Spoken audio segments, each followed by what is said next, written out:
Diddy's sex trafficking trial kicking off with jury selection. Judge Arun Subramanian briefed prospective jurors on the charges, emphasizing Combs's presumption of innocence.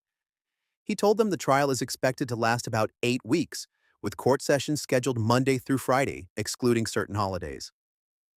By the end of day two, Judge Arun Subramanian assembled a pool of 35 potential jurors, 10 short of the needed 45 for the Diddy trial. Several jurors were disqualified for perceived biases and conflicts, including one man who doubted he could refrain from smoking marijuana during the trial. Combs actively engaged in the process, rising from his chair as jurors entered or exited.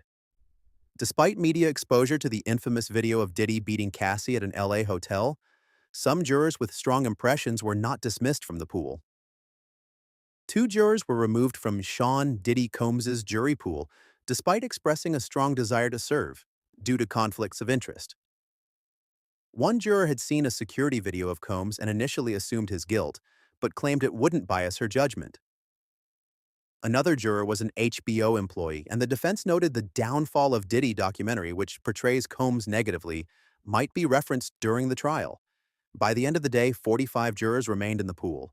Judge Subramanian ruled that Diddy was not treated differently due to his race in the racketeering and sex trafficking charges against him, rejecting a request to dismiss some charges and suppress evidence. The judge emphasized the severity of Combs' alleged criminal conduct from 2004 to 2024 rather than racial bias as the basis for the prosecution. At the hearing, Subramanian canceled plans to finish picking the jury for the trial, saying he was worried that some jurors might get cold feet and back out of the case by Monday if they had the weekend to think about it. Diddy gives a thumbs up to his supporters on Monday, May 12th. Once jury selection was finalized, both parties made opening statements. Prosecutors accused Diddy of using violence and threats to coerce women into drug-fueled sexual encounters over 20 years, while Diddy's lawyer argued the case misrepresents consensual relationships as sex trafficking. In the afternoon, the jury began hearing testimony from witnesses, including allegations of coerced sexual encounters involving his ex-girlfriend, R&B singer Cassie Ventura. Jurors were shown the now infamous 2016 video of Diddy kicking and dragging Cassie inside a Los Angeles hotel. The first witness, a hotel security guard, testified about responding to the incident in this video and claimed Combs attempted to silence him with a sack of money. The second witness, Daniel Phillips, who identified as a male stripper, testified about being paid to have sex with Cassie Ventura in 2013 while Combs allegedly watched and masturbated.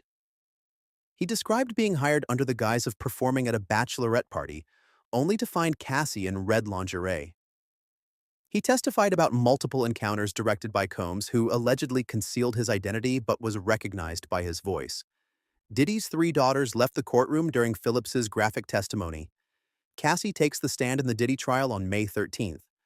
On day two of testimony, star witness Cassie Ventura testified that Sean Diddy Combs abused and coerced her into participating in freak-offs, elaborate sexual marathons involving male sex workers, during their turbulent relationship. Cassie cries during her testimony in the Diddy trial on May 13th. The R&B singer described the freak-offs as drug-fueled, weekly ordeals lasting up to 4 days, where she would be asked to arrange sex with strangers and engage in degrading acts as Diddy watched. Cassie Ventura testifies as Diddy watches on May 13, 2025. She described Combs as controlling and violent, recounting a turbulent relationship marked by physical assaults and manipulation.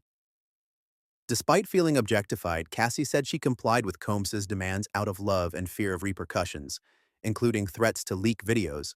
Day 7, May 14th. Cassie's second day of testimony. During her second day of testimony, Cassie Ventura alleged that Diddy raped her after she ended their decade-long relationship and subjected her to physical abuse by threatening to release degrading sexual videos. Cassie described being forced into hundreds of encounters with male sex workers, which Combs controlled, fearing damage to her career and family if the videos were made public. Prosecutors presented images from these encounters, eliciting shocked reactions from jurors. Cassie had previously sued Combs in 2023 for abuse, settling for $20 million, with numerous similar claims from other women following. Day 8, May 15th. Cassie's cross-examination. During her first day of cross-examination, Cassie testified that both she and Diddy struggled with drug addiction, revealing his 2012 painkiller overdose. The defense acknowledged Combs's physical abuse but argued it constituted domestic violence rather than sex trafficking, aiming to portray their relationship as toxic and troubled, rather than part of a criminal enterprise. Day 9, May 16th. Cassie's last day, Danity Kane Star testifies Cassie concluded her emotional testimony in Diddy's sex trafficking trial, detailing alleged beatings and rapes during their decade-long relationship.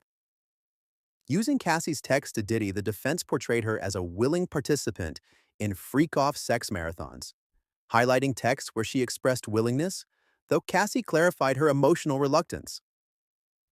Cassie also revealed Combs purchased the rights to her book, The Dark Times, for $20 million, and that she recently reached an estimated $10 million settlement with the Los Angeles hotel where security camera in 2016 shows her being beaten by Diddy.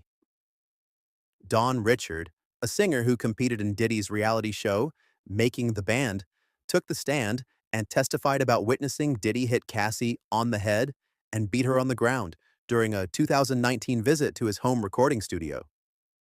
Day 10, May 19th. Evidence photos released testimony continued with two women providing accounts of Diddy's physical violence, supported by incriminating evidence photos from a federal raid on his Manhattan hotel room. The photos revealed a Louis Vuitton bag nicknamed the Med Bag, containing drugs, baby oil, pills, and pink powder. Prosecutors also released photos of Cassie's injuries from alleged abuse, including a gash on her eyebrow that had become a permanent scar. Danity Kane singer Dawn Richard testified about witnessing Combs's abuse of Cassie, saying she once saw Diddy swing a skillet at his former girlfriend. Richard also claimed Diddy threatened her with death, telling her she could go missing if she ever told anyone about his abuse. Cassie's former best friend, Carrie Morgan, also took the stand, recounting being beaten with a wooden hanger and offered $30,000 to sign an NDA. The day concluded with Combs's former personal assistant testifying about his demanding work schedule. Day 11, May 20th. The Punisher, Cassie's mom on the stand. Regina Ventura testified that she took out a $20,000 home equity loan in 2011 to prevent Combs from releasing a sexually explicit video of Cassie, marking her first awareness of Cassie's abuse. She advised Cassie to document her bruises and injuries. Male sex worker Sheree Hayes, a prosecution witness, unexpectedly aided the defense by stating he had sex with Cassie 8 to 15 times, mostly unprotected, and noted that neither Cassie nor Combs seemed high or drunk. Hayes, also known as the Punisher, claimed Cassie appeared to enjoy the encounters, though he was not asked back after performance issues. Homeland Security Special Agent Gerard Gannon provided new insights into the raid on Diddy's Miami Beach mansion, involving 80 to 95 agents. In Combs's main bedroom, they discovered numerous pairs of 7-inch high heels, lingerie and parts for two AR-15 assault rifles. Day 12, May 21st. Psychologist, former assistant testified testimony on Day 12 of the Diddy trial featured Dr. Dawn Hughes, a clinical and forensic psychologist, explained the complexities of abusive relationships, including love and trauma bonding, coping mechanisms, and memory. Dr. Hughes paid $6,000 per day for her testimony, highlighted how victims may stay with abusive partners due to emotional bonds and use substances to numb their pain. Dr. Hughes has previously testified in high-profile cases involving Amber Heard, Johnny Depp, R. Kelly, and NextVM founder Keith Raniere. Later, George Kaplan, Diddy's former assistant, testified about cleaning his hotel rooms, often finding items like baby oil, Astroglide, candles, and liquor. He described disposing of empty bottles and a powdery substance to maintain Combs's image and recounted being instructed to purchase drugs twice using cash provided by Combs. Day 13, May 22nd. Kid Cudi enters the picture rapper. Kid Cudi testified that Diddy broke into his home in 2011 after discovering Cudi was dating Cassie, and later suspected Combs was behind the firebombing of his car. Cootie described meeting Combs to discuss the incident, but Combs denied involvement, though he apologized years later. During cross-examination, Combs's lawyer suggested Cassie was living a double life, maintaining relationships with both Combs and Cootie. Additional testimony from Combs's former assistant and a makeup artist detailed instances of Combs's alleged abuse towards Cassie, including physical violence witnessed on a private jet and at a hotel. Day 14, May 27th. Former aide Capricorn Clark testifies on the stand.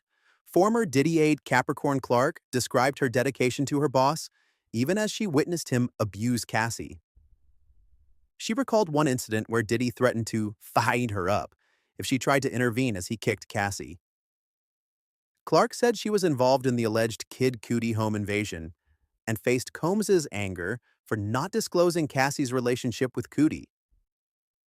After being fired by Combs in 2012 following the Kid Cudi incident, Clark said she experienced significant financial hardship, losing her home, car, and income, and was blacklisted from the industry. Under cross-examination by Combs's lawyer, however, Clark struggled to recall key accusations, such as witnessing Combs with a gun. Day 15, May 28th. Learning more about Cudi's firebombing. Day 15 testimony revealed details about the investigations into Kid Cudi's home invasion and car firebombing. An LAPD officer recounted responding to a burglary call at Cudi's home in December of 2011, finding luxury items in plain sight but no signs of a gun or theft. An LA Fire Department arson investigator testified about the targeted damage to Cudi's Porsche in January 2012, noting it was less severe than typical Molotov cocktail damage. In the afternoon, Deontay Nash, Combs's longtime personal stylist and close friend of Cassie, testified about witnessing Combs physically abuse Cassie and being aggressive towards him. Nash described seeing bruises on Cassie's body and mentioned her weekly visits to a hotel with Combs, carrying a black bag of sex toys. Day 16, May 29th. Mia says Diddy raped her. A former assistant, known by the pseudonym Mia, recounted witnessing violence against Diddy's ex-girlfriend Cassie Ventura and described her own alleged rape and assault by Combs. She described an incident where she and Cassie attended a party hosted by Prince, only for Combs to arrive with bodyguards and allegedly beat Cassie until Prince's security intervened. Mia testified about her challenging work conditions, including a 24-hour first shift, and being held captive in Combs' home for 5 consecutive days, unable to leave. Earlier in the day, Deontay Nash, former stylist for Combs and Cassie, concluded his testimony with further accounts of Combs' alleged violence towards Cassie, detailing how she used makeup to conceal bruises.